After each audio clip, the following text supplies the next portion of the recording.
Local programming on KRWG Public Media made possible in part by viewers like you. Thank you.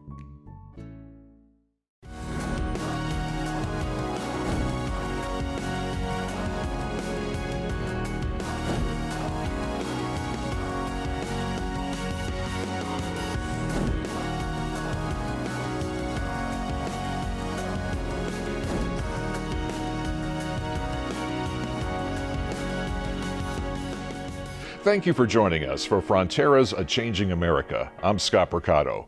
Our guest is filmmaker and former NMSU professor, Dr. Julia Smith. In 2023, a grant from the Southwest Border Cultures Institute gave a boost to support Dr. Smith's efforts to restore and digitize the films of the late Orville Wanzer, who was an NMSU professor and pioneering filmmaker from the 60s, 70s, and 80s. His film, The Devil's Mistress, was the first film made in Las Cruces, the first independent film made in New Mexico by a local, and was an early version of the acid western subgenre. To talk about Orville Wanzer's work and her own efforts to preserve his film legacy, we welcome Dr. Julia Smith to Fronteras, A Changing America. Well, before we get into Orville Wanzer, talk about your own background as a filmmaker and former professor. Well, thanks so much for having me, Scott. My background in film really comes from academia, and it started here at NMSU when I was getting my master's in literature. And I was offered to teach a film as literature course here, film as art, during that time. And so that really set me on a path of understanding film in a very theoretical way in terms of its aesthetics and also creating meaning out of films. So once I finished my PhD, I was kind of getting to the end, and I'm writing about films and I'm talking about films, but I got a job at the Purdue Libraries, and I was the digital media producer and started making these little films there. And I just kind of got it intuitively, just kind of knew how to do it and put a film together. I also really enjoyed the interview process. And I was thinking, man, I wish I could just make my dissertation as a series of short films. I couldn't do that, but so once I finished my PhD, I was kind of in the mood to make a movie. I ended up coming back to NMSU to teach after that. Again, film as literature, or film as art, I think the course might be called back then. And that's when I stumbled upon the Orville Wanzer Film Archive that wasn't technically an archive yet. It had been unassessed at the Rio Grande Historical Collections, and so nobody knew what they were, but there was like 144 films there. And I was told that this film professor made a horror western in the 60s, and it just took me down this huge rabbit hole, and in the process I've become a filmmaker and also kind of film archivist and preservationist. And so there's all these kinds of different ways, I suppose, that I sort of am involved in film now after kind of getting close to finishing this documentary and research. And what was he a professor of here when he was here? Yeah, well, he started in English in 1959, and right away he started teaching film courses here with one of his colleagues, John Hadsell, and they started the Campus Film Society as a part of this film as literature course, and they opened it up to the community. And on the heels of The Devil's Mistress success in 1965, Harvey Jacobs tapped him to come work for KRWG that was just opening in the journalism department. He was the only guy who knew how to use film cameras. So what I found in the archives is some of the earliest KRWG programming that he did here in this studio with students. And then he eventually started a little kind of film school, moving away from the TV programming and teaching documentary, narrative, and experimental filmmaking to undergraduates. And all of those students would make a 10-minute film.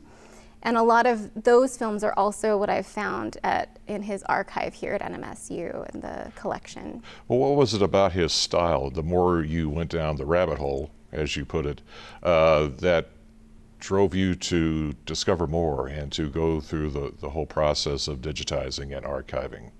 Yeah, that's a great question, because The Devil's Mistress was really the thing that took me in, and after I watched it, I of course thought of it as an acid western, which I'm sure we'll discuss in a moment. And then discovering that he had a second film that was much different, and also that he had made these kinds of montage nature photographies that he called the Gila interludes, and he shot most of them in the Gila, as well as tons of photographic slides of macro photography of basically mostly plants and nature. And what I think really appeals to me about his films, even though they're all so very different, is his approach to the creation of images that is much more about artistic expression and the drive to create something meaningful. Behind that, I think, is an interest in people wanting to see the films and them being enjoyable to watch, beautiful or interesting or strange, or tapping into something that's more difficult to talk about, in especially mainstream filmmaking.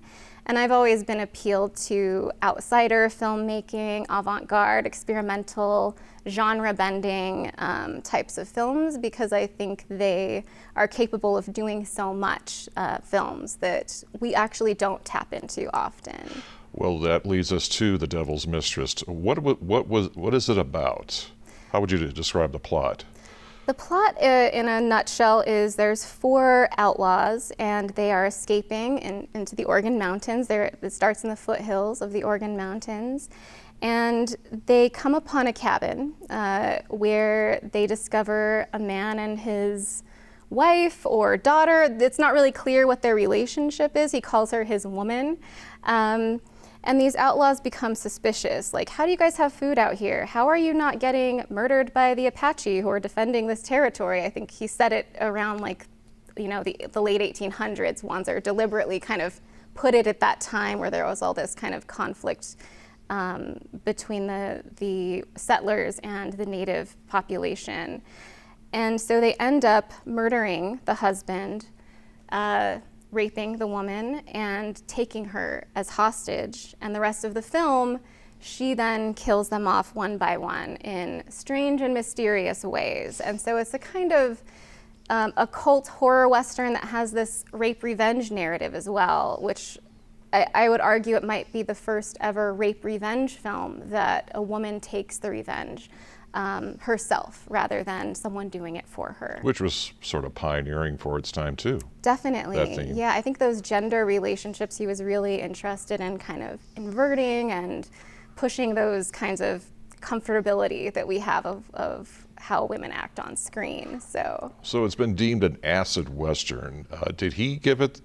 Was he aware of that designation? Or how would you describe acid Western? Yeah, this term is something that doesn't really have a singular origin in some ways, and it certainly didn't exist in the 60s. It was only sort of given to these countercultural occult Westerns that emerged more in the 70s, but a little bit in the 60s as well.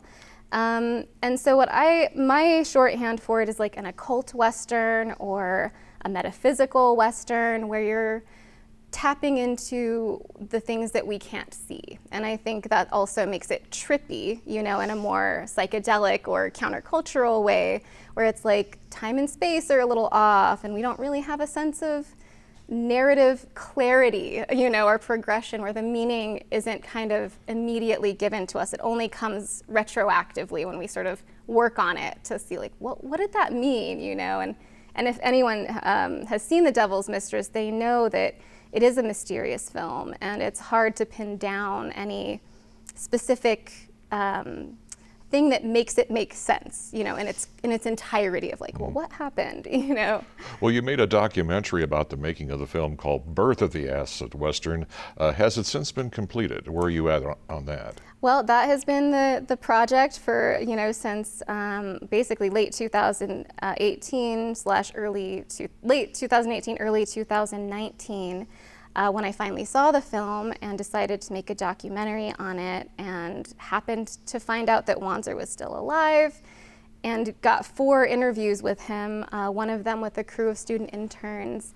And that just really set off the documentary. But I didn't have any idea what was in the archive. There was just this whole world that I had to excavate and take in, including his novels, his films, his stained glass, letters that he wrote throughout the end of his life. I still haven't read everything that he's put out there. And so I'm currently finishing the documentary. It's in post-production with a really amazing post-production company called Deadeye Post, and I'm raising funds to pay them and to finish the film now. So I'm hoping in the next 3 to 4 months I'll have at least completed a pretty good rough cut of it and have a sense of what else I need to do, or it'll be done. So I'm kind of reaching the end of this thing because I was like, I can't keep talking about making this film into 2026. Well, we do have a trailer. Let's take a look at the trailer for Birth of the Acid Western. The acid westerns didn't want you to like them. They wanted to dig into your soul and make you uncomfortable. That is the ethos of counterculture in the 60s and 70s. Your brain gonna fry out here, you know that?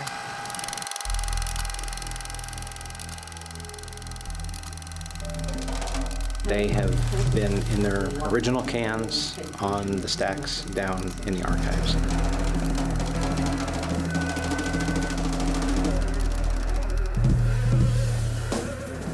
You know, I opened this box, I saw this thing with that title, and it was pretty intriguing.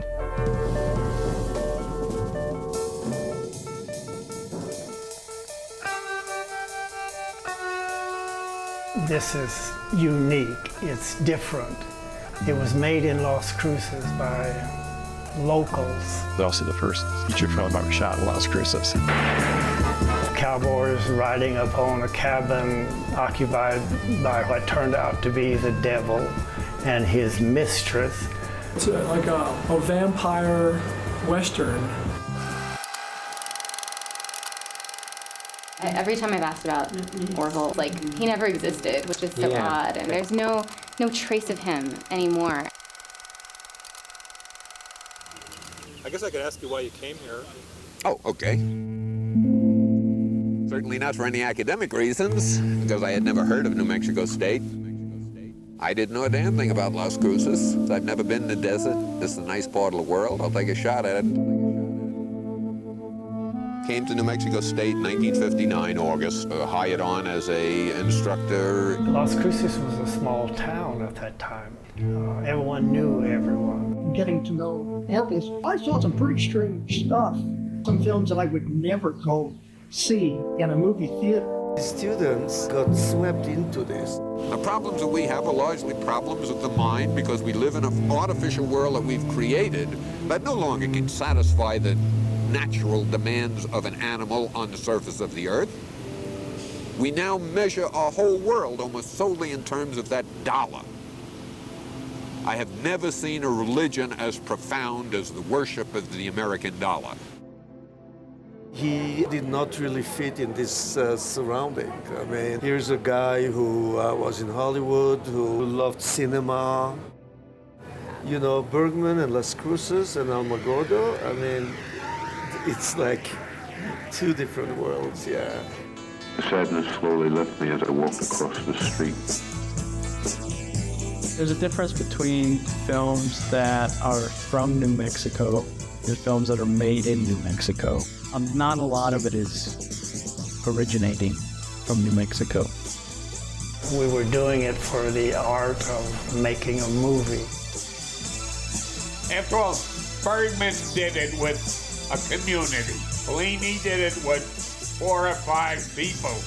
And I thought that all communities could do it. That would be the revolution.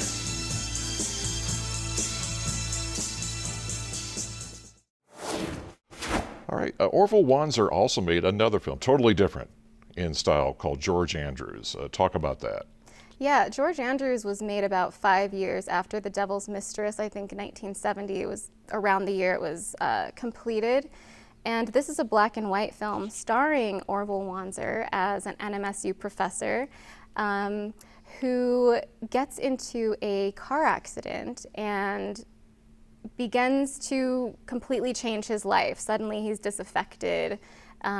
with this kind of provincial life that he's created. And to give away the ending, he disappears into, actually kind of over at La Cueva, that's where the film ends, and it's like he's never seen again, and he leaves his wife and his best friend with this, they discover a diary.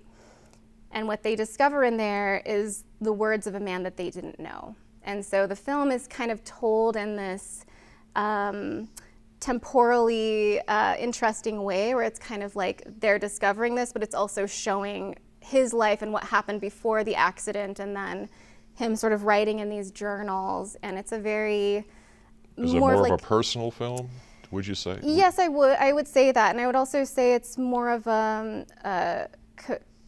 more of like a Bergman film, or like more of an art film than The Devil's Mistress, which was trying to be more like, we're going to get this distributed. So it was more playing with genre and the B movie, whereas this was his personal film, and he wasn't trying to get it into Hollywood. He just felt the impulse to make this film, and arguably it's just as interesting, if not a better film, than The Devil's Mistress. And certainly he's a much more confident filmmaker, I feel, in George Andrews. Where are you at with the archiving restoration process? Have you completed all that now, or are you still going through cans of films? Well, you know, the work was pretty much completed last summer, and the summer before, when I had the opportunity to just digitize all of these films. And I have to say, these digital copies are not archival quality copies. They're done on a machine called the retro scan, and it's kind of I think, you know, there's different qualities, I suppose, of these scanners that can digitize film. And so even though I kind of know everything that's in the archive and the scans are good enough for my documentary, it would be great to see those all receive the funding to get them scanned at the quality that an archival digital copy would require. Well, since you started the whole process, how have your feelings about Orville Wanzer's life and his work evolved from then and now?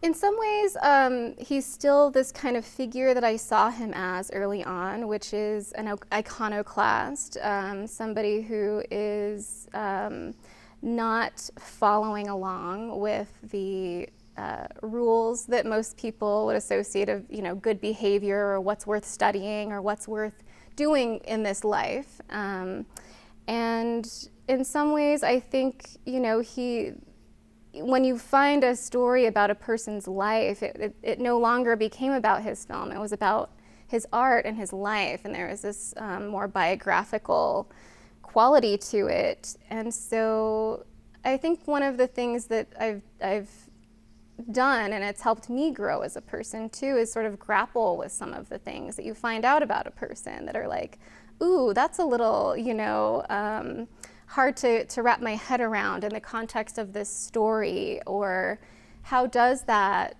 make me think about this film differently, for example. And so what I think I've discovered is that it is the sort of imperfections and you know, sort of curveballs that you find out about people that make your relationship with them stronger, even though they're more fraught, maybe. And so it's a strange thing where I feel like I know more about this person than most people. He's not alive. I met him, you know, briefly at the end of his life. But I feel like I have this kind of ghostly sort of relationship with him. Well, we have about a minute left. What would you like to add about Orville Wanzer that we haven't discussed, especially in pertaining to his legacy?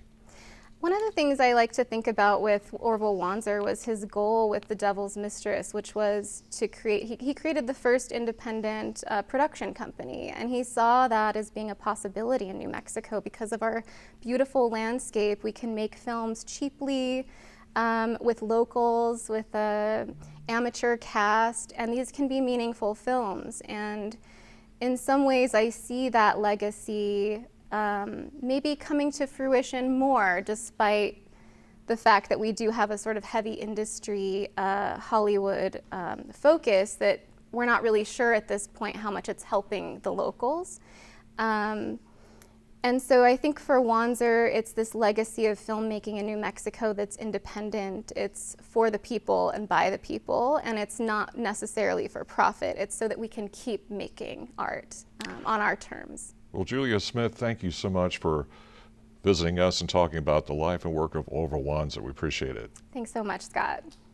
In central El Paso sits Mystic Desert Art Studio, where we find a papier-mâché artist from Juarez who promotes, teaches, and shows how trash and discarded items can be reused to create art through mixed media, all while cleaning up our environment.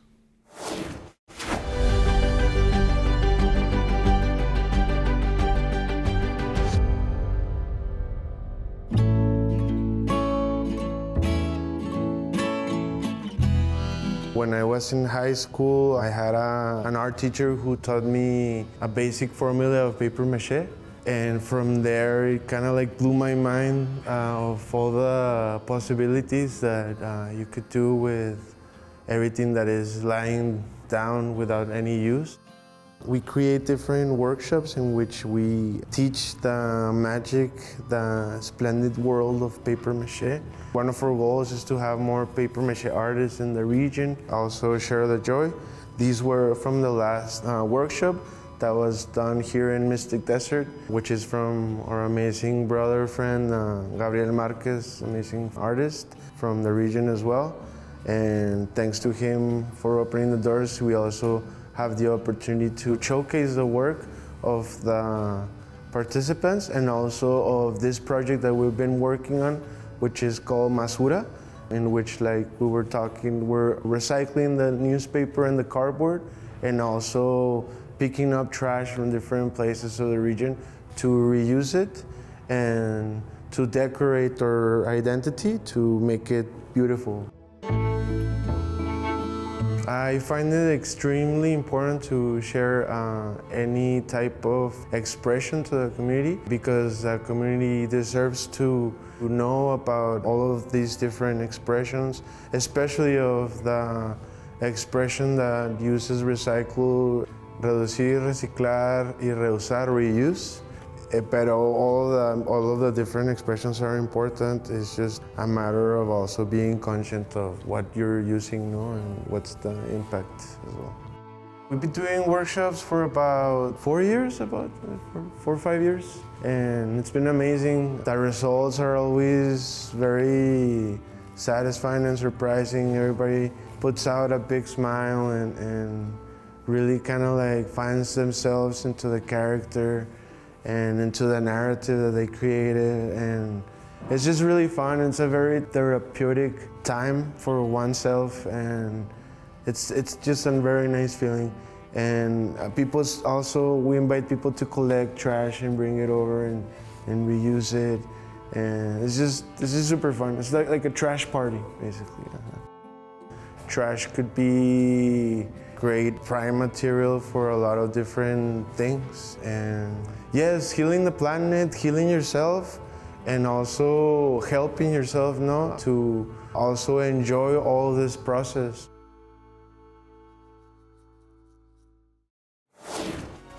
Thanks for joining us for Fronteras, A Changing America. You can find this episode and any you may have missed on our YouTube channel, which you can access at krwg.org.